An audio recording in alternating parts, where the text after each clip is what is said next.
And let's talk about Karamo. So we already talked the other day about Karamo and all the drama that's been going on with Queer Eye and the fact that they were saying that Karamo basically left the show because or refused to do promos for the season, the final season of the show, because of apparently the other four or three, because except Jeremiah, because he's new. But the other three were going around saying some stuff behind his back, and it was caught on a hot mic, and his mother had heard it and basically told him what was said.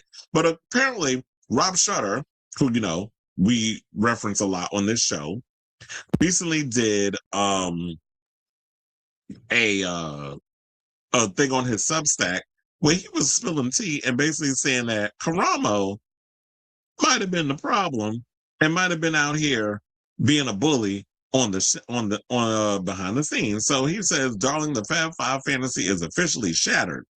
Insiders tell Naughty But Nice that behind the hugs, tears, and affirmations, Queer Eye was quietly coming apart at the seams." I don't know where y'all was talking about quietly, because I've been noticed that the seams was coming apart. I just didn't care enough about the show to even talk about it until it got to this point. Now that it's all making national news, I'm like, okay, it's kind of entertaining to talk about. And now producers are pushing back hard on Karamo Brown's claims that he was mentally and emotionally abused.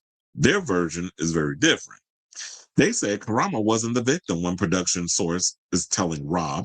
He was the bully, emotionally domineering, critical, and impossible to challenge. According to multiple insiders, the final fracture came down in a now infamous hot mic moment during filming of the show's last season in Washington, D.C.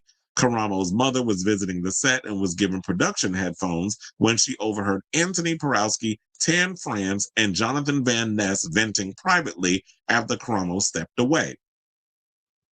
So they said, what was said? It was petty, not cruel. They commented on how Karamo dressed and questioned whether his life coach advice always helped. It was frustration, not malice. But here's the thing. Y'all need to be focusing on the things that y'all got going on that show and not be focusing on what Karamo is doing on his situation. Is anybody being overtly critical on some of the non-advice and the non-things that y'all be doing on the show? Because I don't feel like y'all be giving what needs to be given in regards of the commentary and all this other stuff. So Karamo up in there giving his life coach advice, and maybe what it is their overall frustration stems from the fact that y'all trying to give him constructive criticism and he didn't want to hear it, and y'all getting mad because he's not taking y'all advice.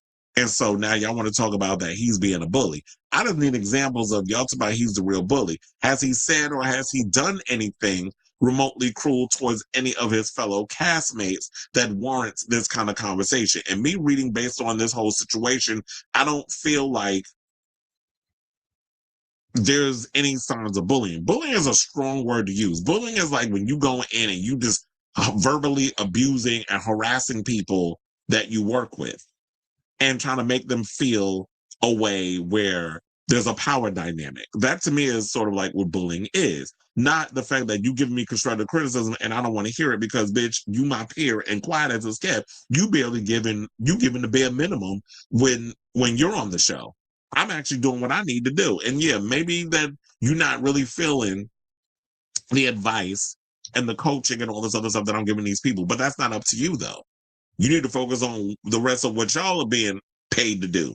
Let me do what I'm doing over here. Now, the producers have pointers or whatever it is that they want to give me, then I'll listen to that. But if he's not listening to that either, then it's just like, okay, then there's more to the story that we need to hear from. And I think at this point, Karamo, with all these people running around saying all these different things and speaking on your behalf, and you're not coming out saying anything, I feel like at this point, this whole you keeping it quiet and not speaking out to defend yourself, you're going to have to come out and speak on what's really going on with the show and alleged bullying or whatever the case is. Because now they're out here trying to smear you.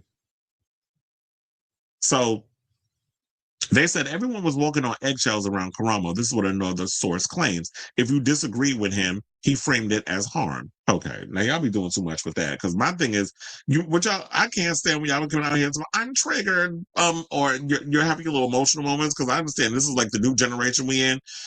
Feelings are not facts. So this whole thing, I'm feeling triggered. That, like if y'all doing all that, then I gotta look at you like, okay, bitch, now you doing too much. Now I gotta cuss you out. So now they say after the day, the dynamic turned icy. Karamo unfollowed most co-stars, skipped press, and released videos accusing unnamed colleagues of abuse. When the rest of the Fab Five appeared united, insiders said it only deepened the divide.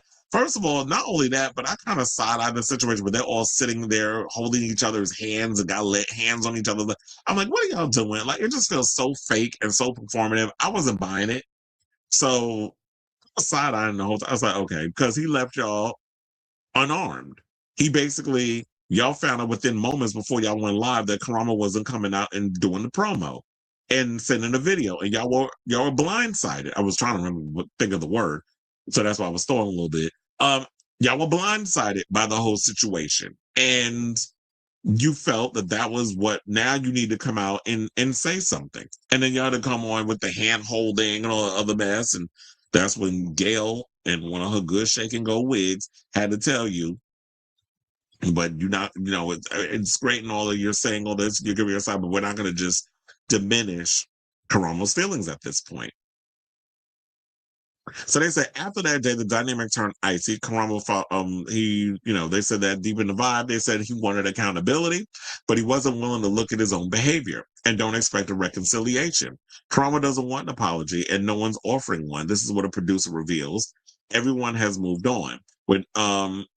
And here's the thing. At this point, I'm like, if this is our final season and I don't have to see these bitches no more, that's with any job, whether it's a regular job or a TV job.